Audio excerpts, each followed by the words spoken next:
The evening sun beat down relentlessly on the dust of the road. Nalin walked barefoot, holding her little Chinof in her arms, who no longer had the strength to even cry. 3 days without eating. 3 days running. 3 days of shame. "Mom, I'm thirsty," the little girl whispered weakly. Nalin gritted her teeth. She had no water, no food, nothing. Nothing except the tundras she was wearing and her desperate love for her daughter.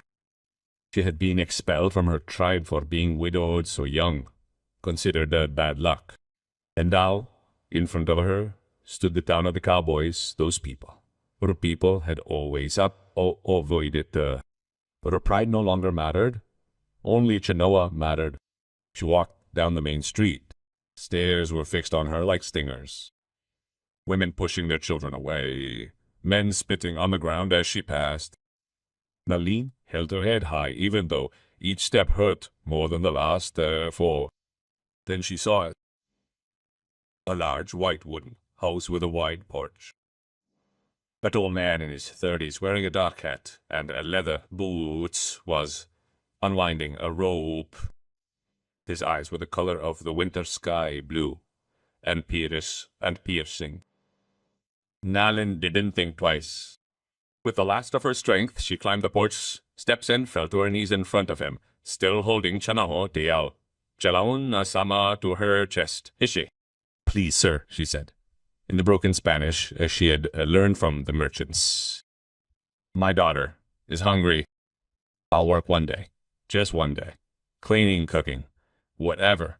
Just give her food. Please." Boy. Tears rolled down her cheeks, mixing with the dust on her face. Chenoa clung weakly to her mother's neck. The man dropped the rope. Her eyes widened in surprise. She had never seen such desperation, such motherly love in its purest, most painful form. "Stand up, Mom," he said hoarsely. Nalin didn't move. She trembled, expecting rejection, expecting him to throw her out like everyone else. "Please, my child," his voice insisted, breaking. With passion, he stretched it. He extended his knuckle.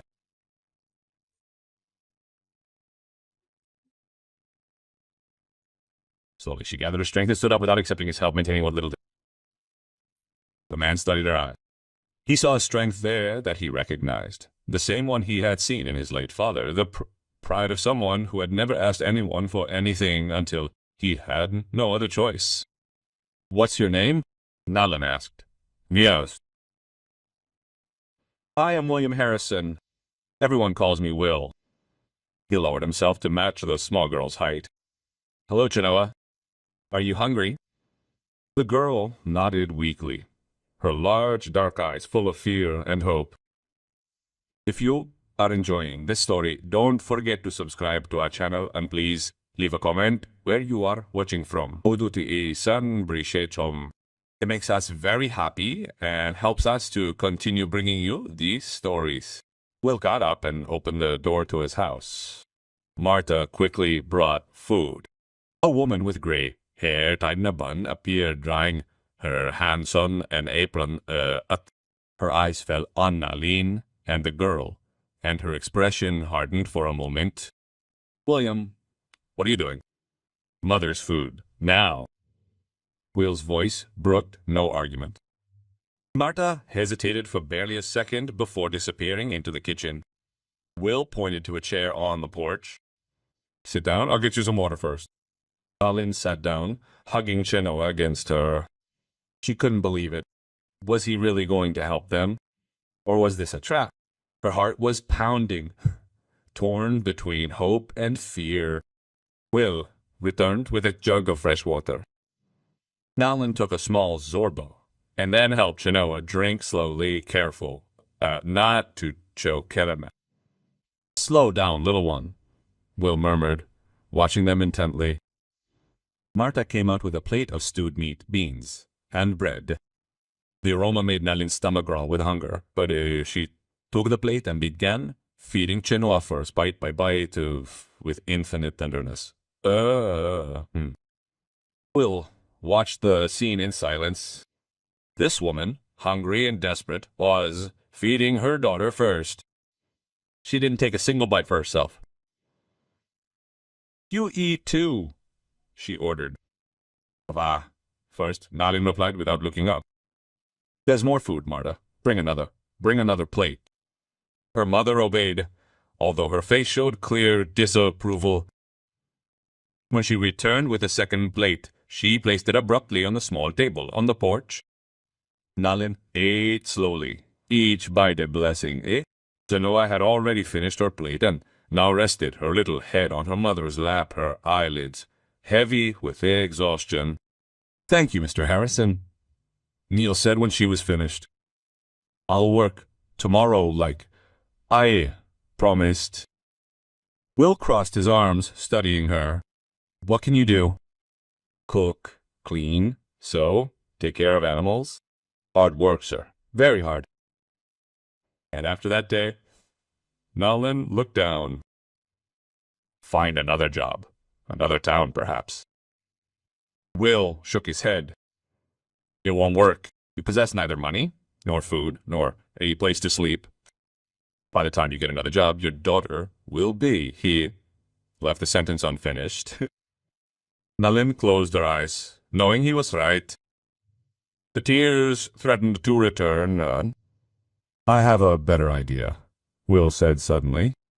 Nalin looked up in surprise. "I have a big ranch, cattle, horses, lots of workers. I need someone to help with the feedings, feed them, water them, muck the stalls. It's hard work." "I can do it, sir." "I'm not finished," he interrupted her. "The work is permanent. I will give her a room in the barn converted into a bedroom, 3 meals a day." He looked at little Chenoa. "I will get a teacher for the girl." Nalin gasped. She had heard right. Permanent work, food, education, for Chenoa. "Why?" she asked in a shaky voice. "Why do this for us?" Will looked out at the horizon, where the sun was sinking into shades of gold and purple. "Because when my father died, he left this land to a 12-year-old boy. People wanted to take it away from me. They said I was too young. My mother and I almost starved to death that first winter." He looked back at her. "Someone helped us. A stranger gave us work when no one else would. Now I have the chance to do the same." Nalin felt something crack inside her chest. Every defense wall she carefully constructed around her heart, all the intense pride she clung to for days on end, completely collapsed. She began to cry, not from sadness, but from a relief so deep it hurt. "Thank you," she whispered between her lips. "Thank you, Mr. Harrison. You don't know what this means." "Only Will does," he said with a small smile. "And I do know what it means. That's why I do it." Marta was still standing on the threshold, her expression now gentle, though still cautious.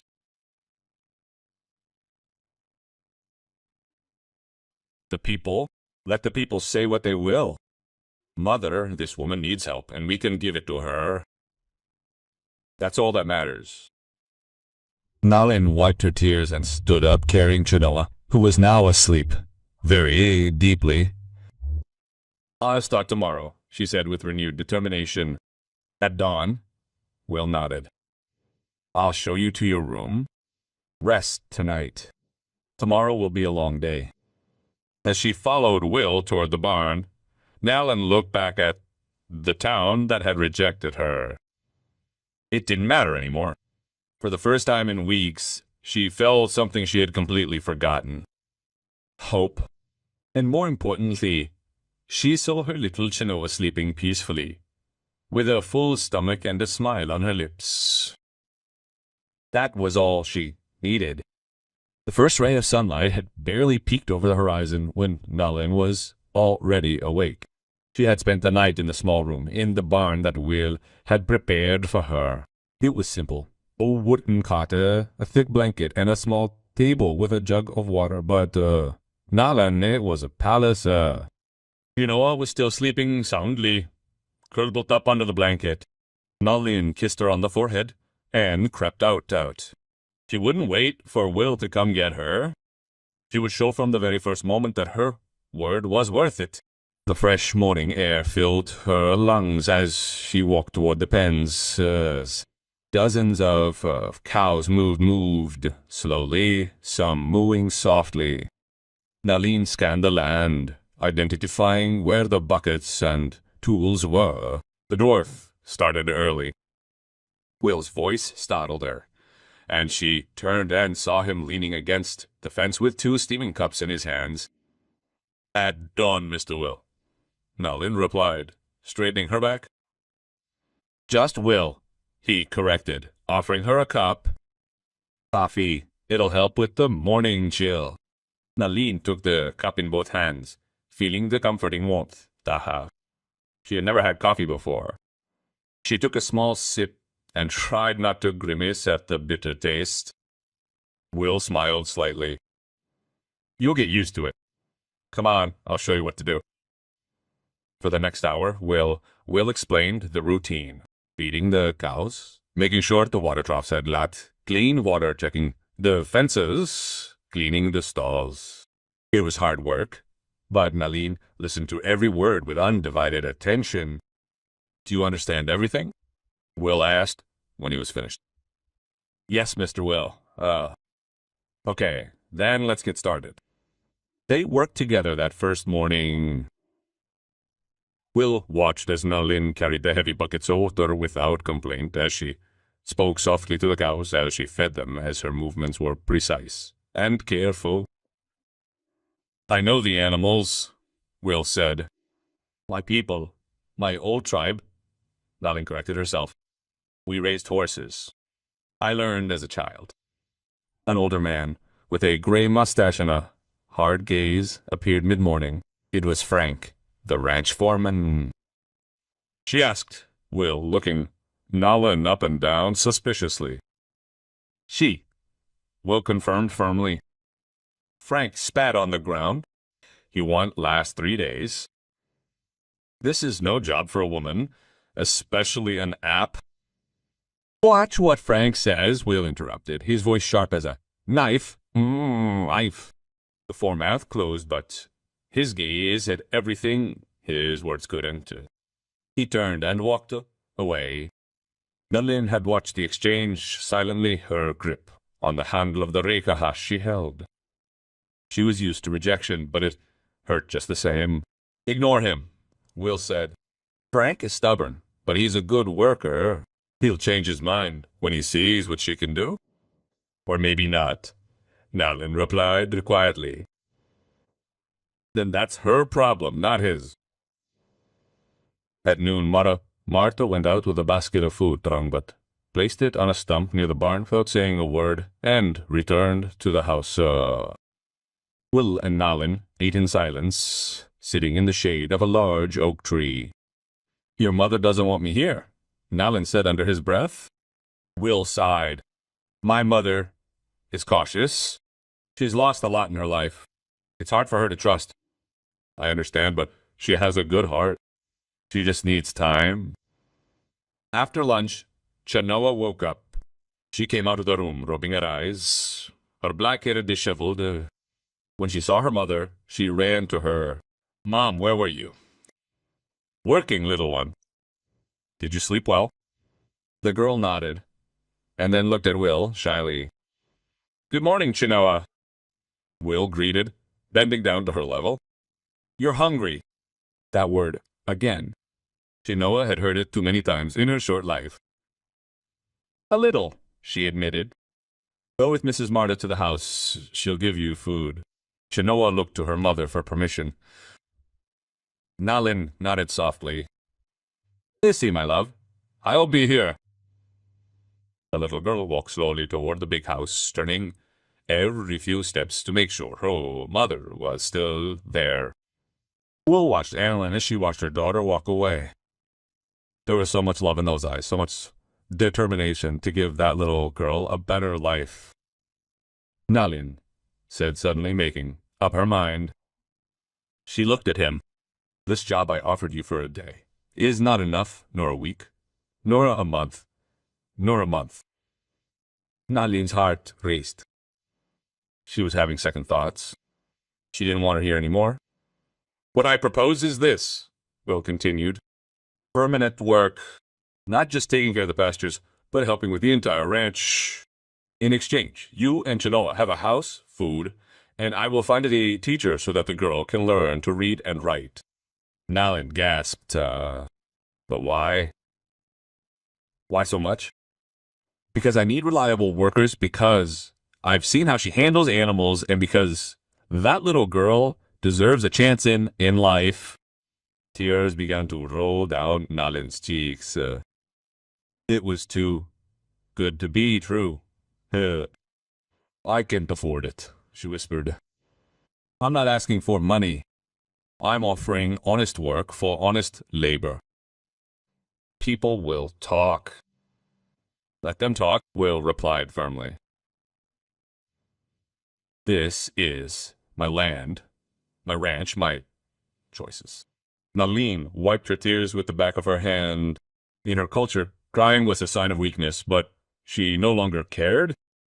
This man, this stranger, was giving her something her own people had denied her: dignity. I accept, she said finally, her voice firm despite the tears. I will work harder than any man here.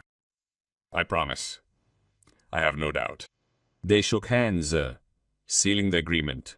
Wolfra's calloused hands, enveloping Nalin's small but strong ones. From the kitchen window, Martha watched the scene, her expression impossible to read. Beside her, Chenoa ate bread with honey, her large eyes looking curiously at the older woman. Are you Will's grandmother? The girl asked innocently. Martha tensed. I am his mother. Oh. Chenoa licked the honey from her fingers. My grandmother left me. She said I was bad luck. Something had changed on Martha's face. She looked at the little girl, so thin, so fragile, and for the first time she felt a pang of compassion. That was cruel, she said softly. Mama says we'll find a new home. Chenoa smiled, showing the gap where she was missing a tooth. Do you think this could be our home? Martha didn't answer right away. She looked out the window at her son and at the Apache woman who had appeared out of nowhere. She sighed deeply. Maybe, she said finally. Maybe yes. Outside, the sun shone brightly on the Harrison ranch. And for the first time in a long time, Nalin felt something more than simple hope. She felt that maybe, just maybe, she had found a place where she and her daughter could belong. The road would be difficult, she knew, but she was ready to walk it. The first few weeks were the hardest of Nalin's life, not because of the work, which was exhausting, but because of the looks. Every morning, when the cowboys arrived at the ranch, their eyes would fix on her with distrust and barely concealed contempt. Frank, the foreman, was the worst. He was assigned the dirtiest jobs, cleaning the sloppiest barns, carrying the heaviest sacks of grain, mending the furthest fences in the merciless sun. Let's see if you're as strong as you say you are, he would mumble each time she was given a new, impossible task. Nalin never responded. She simply nodded and got the job done. She always finished it, no matter how much her muscles ached or how many blisters formed on her hands. Will watched everything from a distance, ready to step in if things got too far. But Nalin never asked for help, never complained. Her determination was unwavering. One morning, 3 weeks after she arrived, Nalin noticed something strange. One of the cows, a large female named Basie, had separated from the rest of the herd. She moved awkwardly, breathing heavily. Nalin approached her slowly, speaking to her softly in her native language. The cow let her come closer. Carefully, Nalin examined the animal. Her eyes were glassy, her breathing was irregular, and there was a swelling on her belly. "She's sick," she said loudly. Frank, who was passing by, sneered. "And what do you know about sick cows?" "I know enough," Nalin replied without looking at him. "Oma. This cow has trapped gases. If we don't treat her now, she'll be dead before nightfall." "Nonsense," Frank spat. "She's just tired." Nalin ignored him and ran over to where Will was, checking some receipts on the porch. "Mr. Will, the big cow busy is very sick. She needs help now." Will dropped the papers immediately. "I'll saddle my horse. We'll go to town for the vet." "There's no time," Nalin insisted. "She'll be dead by the time I get back. I can help her, but I need a few things." Will hesitated for only a second. There was something in Nalin's eyes and an absolute certainty. "What do you need?" "A hollow tube, oil, and herbs. I know where they grow near the river." "Frank, get her what she asked for," Will ordered. The foreman's jaw clenched. Will, this woman doesn't know what she's doing. See if she's worth $50. If you kill her, and we don't do anything, we'll lose her anyway. Bring him what he asks, for now." 20 minutes later, Nalin stood beside Bessie with the materials she had requested. The cowboys had gathered around, some jeering, others genuinely curious. Saramis. With show movements, Nalin mixed a mixture of the crushed herbs into oil. Then, speaking softly to the cow, he carefully inserted the hollow tube down its throat. "What the hell is he doing?" one of the cowboys muttered. "Letting out trapped gases," explained Will, who watched in fascination. Nalin massaged the cow's belly, firmly but carefully. Seconds later, a long sound was heard, and gases began to escape through the tube. The sassy moved weakly, but his breathing began to normalize. Nalin slowly fed him the herbal mixture, speaking to him the whole time in Apache.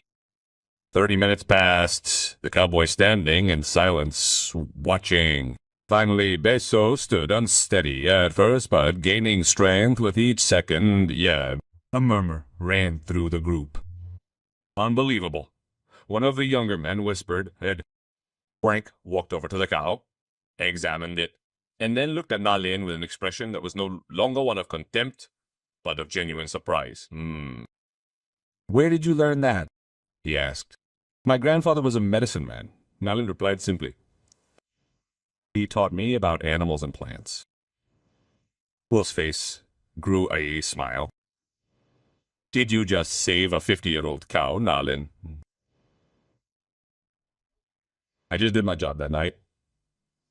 In the dining hall, where the cowboys were eating dinner, the atmosphere was different. When Nalin came in to bring Chenoa food, several men nodded in her direction. One even offered her his chair. "Good job today, ma'ams," said the young cowboy named Tommy. "Thank you," Nalin replied in surprise. "Mamas." Frank didn't say anything, but when Nalin walked past him, he grunted something that sounded vaguely like an eye for animals. In the main house, Marta had watched everything from the kitchen window. That afternoon, when Chenoa came as usual to get her food, Marta did something different. "Sit down," she told the girl, pointing to the kitchen table. Chenoa timidly obeyed, expecting Marta to hand her the plate so she could take it with her. Instead, the older woman sat down across from her. "Your mother did something very good today," Marta said. Chenoa's eyes lit up. "Yes, what did she do?" "She saved one of our animals." It showed that she knows a lot about taking care of the animals. "My mother knows a lot," Chenoa said proudly. "She's very smart." Marta studied the girl. In the past few weeks, she had seen how Chenoa helped her mother every afternoon, how she never complained, how she was always grateful for the food. She was a good girl, well-mannered despite the difficulties she had faced. "Would you like to learn to read, Genoa?" Marta asked suddenly. The girl's mouth dropped open. "Read? Like books?" "Yes, like books." "Yes, yes!" Genoa practically jumped in her chair. "Will you teach me?" Marta felt something warm in her chest, something she hadn't felt in years. "Maybe, if your mother agrees." When Naline came to pick up Genoa that night, Marta stopped her. "Your daughter asked me about learning to read," Marta said bluntly. Naline tensed, expecting a refusal. "Well, he promised to get a teacher, but the village teacher won't be here until next month," Marta continued. "In the meantime, I can teach her for an hour every afternoon." Matthew Nalim blinked in disbelief. "Would you do that? I'm a retired teacher," Marta explained. "Teaching her would be a waste." "Thank you, Mrs. Marta," Nalin said, his voice trembling with emotion. "She doesn't know how much this means." Marta nodded curtly, uncomfortable with the thanks. "Tomorrow at 3, she'll come clean and ready to learn." That night, as Nalin put Genoa to bed in her small room in the barn, the little girl couldn't stop smiling. "Mom, is it true? Am I really going to learn to read?" "Yes, my love. You will learn. And we can stay here forever." Nalin stroked her daughter's hair. "I don't know if forever, but for now, yes. This is our home." Genoa closed her eyes happily. Outside, the stars shone brightly over the Harrison Ranch. Nalin sat on the small step outside her room, looking at the main house where a light still shone in the kitchen window. She thought about Martha, about Will, about the cowboys who were finally beginning to accept her. For the first time since her husband died, she felt that maybe, just maybe, she and Genoa had a future. 2 months had passed since Nellie arrived at the Harrison Ranch. Life had found a steady rhythm. Genoa learned her letters from Marta every afternoon. Annalyn had earned the respect of even Frank, who now consulted her about sick days. It was a Saturday morning when everything changed. Nalin was repairing a fence on the main road when she saw dust on the horizon. 3 riders were approaching. Her heart stopped as she recognized the painted horses, the feathers in their hair, Apache, her tribe. And she dropped her hammer and ran toward the house. "Genoa, inside now, huh?" The little girl, playing near the barn, immediately obeyed her mother's urgent tone, but Will stepped onto the porch, his hand instinctively moving toward the rifle he kept by the door. "Nalin, what's wrong?" "My tribe," she said, her voice tight. "They're coming for us." The 3 riders pulled up in front of the ranch. The one in the center was an older man, his face deeply lined and eyes that had seen too much battle.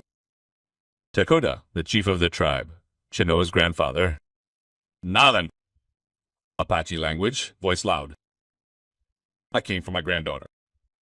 Nalen stepped out of the barn, placing himself between the riders, and where he knew Chinoa was hiding, he replied, in his native tongue, "Chinoa stays with me. You drove me away. Remember, you were unlucky. A widow so young." Dakota replied, "But the child is my blood. She does not belong here with these strangers." Will did not understand the words, but the tone was clear. He moved closer to Nalin, standing beside him. "What do you want?" he asked quietly. "Noah says she belongs to the tribe." Will stepped forward. "This is my land. Nalin and her daughter are under my protection." Takoda looked at him with interest, studying the young cowboy who dared to challenge him. Unexpectedly, Nalin heard Will answer in basic but comprehensible Apache. "I speak for my family. They are part of my home now." Takoda's eyes narrowed. Why? Your family? This woman is your wife. She is my worker, and under my roof, no one will harm her or take her daughter away. At that moment, the door of the house opened. Marta came out, and holding onto her hand tightly was Chenoa. The little girl had disobeyed the order to hide. "Grandpa!" she shouted in Apache. Dakota jumped down, his eyes fixed on his granddaughter. "Chenoa, my child, I have come for you." The little girl ran toward him but stopped halfway, turning to look at her mother. Nalen had tears in her eyes, her face a mask of pain. "Go if you want," Nalen said softly in Apache. "He is your grandfather, your blood." Chenoa looked at Dakota, then at her mother, then at Will and Marta. Her small face showed confusion. "Pain, you will live like a princess," Dakota promised, extending her arms. "You will learn the customs of your people. You will have everything you need." "I already have everything I need," Chenoa replied quietly. Dakota frowned. "What are you saying, girl?" "I have my mother. She never left me, not when I was hungry, not when we had nowhere to sleep." Tears streamed down Chenoa's cheeks. "You did leave us. You said that Mom brought bad luck." Dakota's face hardened. "That was for the good of the tribe."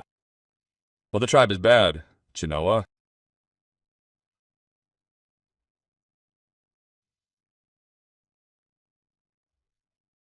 Shadow with surprise, Miss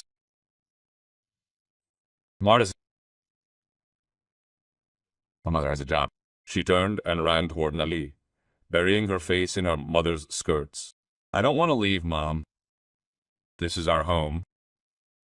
Naline hugged her tightly, smirking openly. Now, Will stepped forward, standing protectively beside them. "You heard the girl," Will said to Dakota. "She chooses to stay." Dakota looked at his granddaughter, then at Nalin, then at the cowboy defending them. The other two warriors beside him murmured to themselves, clearly uncomfortable. "Is this what you want, Nalin?" Dakota asked finally. "To stay among strangers? To forget your people?" Nalin lifted her head, wiping away her tears. "These strangers gave us what my own blood denied us. Dignity, food, a future for my daughter." Frank had appeared with several cowboys, all armed but keeping their distance. Marta stood on the porch watching the scene with a tense expression. Dakota sighed deeply, for a long moment said nothing. Then, slowly his expression softened. "Your mother would be proud of you, Nalina," he said finally. "Not for staying with the cowboys, but for fighting so fiercely for your daughter." He turned to Will. "Cowboy, will you treat my granddaughter well?" "As if she were my own blood," Will replied without hesitation. "And if anyone in this village harms them, they will have to go through me first." Dakota studied Will for a long moment, then nodded slowly. "I see strength in you. Honor as well." He stepped closer to Chenoa and knelt before her. "Little one, if you ever need your people, you only have to call. Do you understand?" Chenoa nodded, still clinging to her mother. Dakota stood up and looked at Nalin. "You were cast out by the old rules, Mal. Rules made by fearful men. Your mother visited me in my dreams. She told me I was wrong." He got a necklace, beads and feathers from his bag. Nalin's mother's ceremonial necklace. "This was your mother's. It is yours now, and with it my blessing." His voice cracked slightly. "Forgive me, my daughter, for my cowardice." Nalen took the necklace with trembling hands. It was all she had left of her mother, something she thought she would never see again. "Grandfather," she whispered. Dakota hugged her briefly, then kissed Chenoa's forehead. "Be strong, little warrior. Learn from these strangers. Maybe they know something we forget. That family is not just blood, Tampo." She mounted her horse and looked at Will one last time. "Take good care of them, cowboy. If you don't, I will come back, and I won't be so kind." "She won't have to come back," Will promised. Dakota smiled slightly. "I think so." Then, turning to her warriors, she added, "Let's go. There's nothing else to do here." The three riders rode away, dust rising behind them. Alan, Chenoa, and Will watched them until they disappeared over the horizon. Marta stepped down from the porch and approached them. Without a word, she placed her hand on Nalin's shoulder. "You have a strong family," she said simply. Nalin looked around at Chenoa clinging to her, at Will's standing protective nearby, at Marta, with her hand on his shoulder, at the cowboys who had come to defend them. Toby. "Yes," he said softly. "Yes, I have her." Frank approached, removing his hat. "Mrs. Nalin, that was brave of you. I was only protecting my daughter." Still, Frank looked at Will. "You have good people here, boss. There was a special dinner at the ranch that night. Marta cooked her best stew, and all the cowboys were invited for the first time. Nalin and Chenoa sat at the big table, not apart. And for the first time, Nalin felt that she truly belonged. The following months brought profound and subtle changes to the Harrison Ranch. Winter had come softly, and with it, a peace Nalin had never known. Cheno now read small books that Marta got for him from town. Every night he read to his mother by the fire in the barn, his clear voice filling the small space with words that had once been just mysterious symbols. Nalin had become an essential part of the ranch. Frank now consulted her every morning about the state of the cattle. The cowboys greeted her with respect. He'd even consulted the local veterinarian concerning his herbal remedies for the livestock. But something else was changing, something Nalin could barely bring herself to acknowledge. She and Will were spending more and more time together. He taught her Spanish when they worked, gently correcting her pronunciation. She showed him how to read animal behavior secrets her grandfather had taught her. Their conversations had grown longer, more personal. Will would tell her about his father, about the dreams he had for the ranch. Nalin would share stories of her childhood, of her mother, of the husband she had lost. Marta could see it all from the window, from her kitchen. One afternoon, as Chenoa practiced her writing, the older woman spoke. "My son looks at you differently now," she said, without looking up from her knitting. Nalin, who was helping mend some curtains, tensed. "I don't know what you're talking about, Mrs. Marta." "Of course you do." Marta put down her knitting and looked directly at Nalin. "And do you look at him the same way?" Silence filled the kitchen. Bruno was still focused on her writing, oblivious to the conversation. "He saved my life," Nalin said finally. "I will always be grateful. To me and Chenoa." "That's not gratitude I see in your eyes." Nalin felt her cheeks burn. "It's not appropriate. I'm his employee." Marta sighed. "Do you know what my husband told me before he died?" He said, "Marta, make sure our son finds someone who sees him for who he is, not for what he has." She looked out the window toward where Will worked. "Ever since his father died, dozens of women in the village have tried to woo William. Daughters of bankers, of merchants, all in pretty dresses and perfect manners." She paused meaningfully, but none of them looked at him the way you do, as if he were a good man, not just a big ranch. There was a celebration in the village that night. It was New Year's Eve, and everyone was invited. Marta insisted that Nalin and Chenoa come. "But I don't have anything suitable to wear," Nalin protested. Marta smiled mysteriously. "Come with me." She led her to her room and opened an old trunk. Inside was a deep blue dress, simple, but elegant. It was mine when I was young, Marta explained. I think it will suit you. Nalin touched the fabric gently. I can't accept this. I've already made it. Now wear it. In the village, square was lit with lanterns. There was music, laughter, food. When Nalin arrived with Martha, Chenoa, and Will, several heads turned. The dress blue accentuated Nalin's figure. Her long black hair fell loosely around her shoulders for the first time since she had arrived at the ranch. She looked different, not like the ranch hand, but like a beautiful woman. Will gasped when he saw her.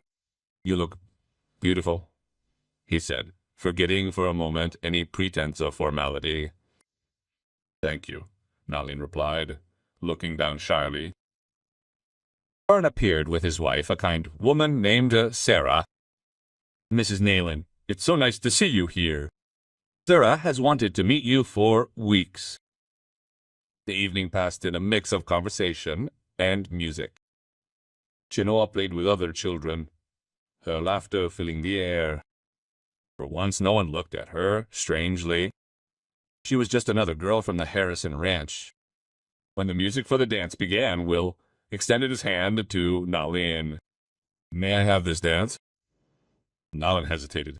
I don't know how to dance like that. I'll teach you, like you taught me about prayers.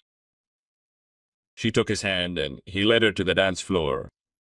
She was clumsy at first, stepping on his feet, apologizing, but Will did. He just laughed, guiding her patiently. You know, Will said as they danced, when you showed up at my door 6 months ago, I never imagined you would change my life so much, though much. I only came looking for food for my daughter, and you found a home. But you gave me something too. Nalin looked up into his blue eyes. What did I give you? A purpose greater than just raising livestock. You showed me that what matters is not where people come from, but who they are in their hearts. The music stopped. The music stopped, but they remained there, looking at each other. Nalin, Will said softly. I know it might be too soon. I know we began as an employee, but I have come to feel... Me too, she interrupted, her eyes shining with tears. I was afraid to admit it, but yes, me too. Will smiled. That wide smile that transformed his serious face. He reached into his pocket and pulled something out. A simple silver ring, set with a small turquoise. This ring was my mother's. She gave it to me before you arrived, telling me that when I found the right woman, I would know. He knelt there, in the middle of the town square, as people began to take notice and stop. Nalin, will you do me the honor of being my wife? A hush fell over the square. Everyone watched. Nalin felt tears rolling down her cheeks. Yes, she whispered. Yes, William Harrison. 1,000 times yes. The town erupted in applause and cheers. Will stood up and kissed her softly and respectfully. Chenoa ran toward them, screaming with joy. That means Mr. Will be my daddy. Will bent down and hugged her. If you want, little one. Yes, yes I do. Marta watched from the sidelines, discreetly dabbing her eyes with a handkerchief. Frank patted Will on the shoulder. He knew his choice, Chief. He knew his choice. 3 months later, in a simple but beautiful ceremony on the ranch, Nalin and Will were married. Post-oil. There was no big party, just close friends, the ranch cowboys, and a few people from the town who had come to respect the Apache woman who had won so many hearts. To everyone's surprise, Tokora showed up with 2 warriors, bearing gifts, woven blankets, a painted horse for Chenoa, and his blessing. You will take care of my granddaughter, he said to Will. Not as a question, but as a statement. With my life, Will promised. Tokora nodded and turned to Nalin. You are stronger than your mother ever was? She would be proud. As the sun set over the Harrison Ranch, Nalin stood on the porch of what was now her home, watching Chandler play with her new horse, Will chatting with the guests, Mara preparing food. In the kitchen, the son. 6 months ago, she had arrived here, desperate, hungry, hopeless. She had fallen to her knees and begged for just one day of work. And now, she had a family, a home, a future. What do you think about? Will asked, appearing at her side. In what, at times? Nalin asked, taking his hand. The greatest blessings come disguised as desperation. Will held her close. And sometimes, the person you think you are saving is actually the one who saves you. You. In the distance, the mountains were tinged with purple and gold. A new life had begun. A life built not on the past, but on the love, respect, and courage of two people who dared to believe that endings can also be beginnings. And on the Harrison Ranch, beneath the endless western sky, a different yet perfect family had found their place in the world.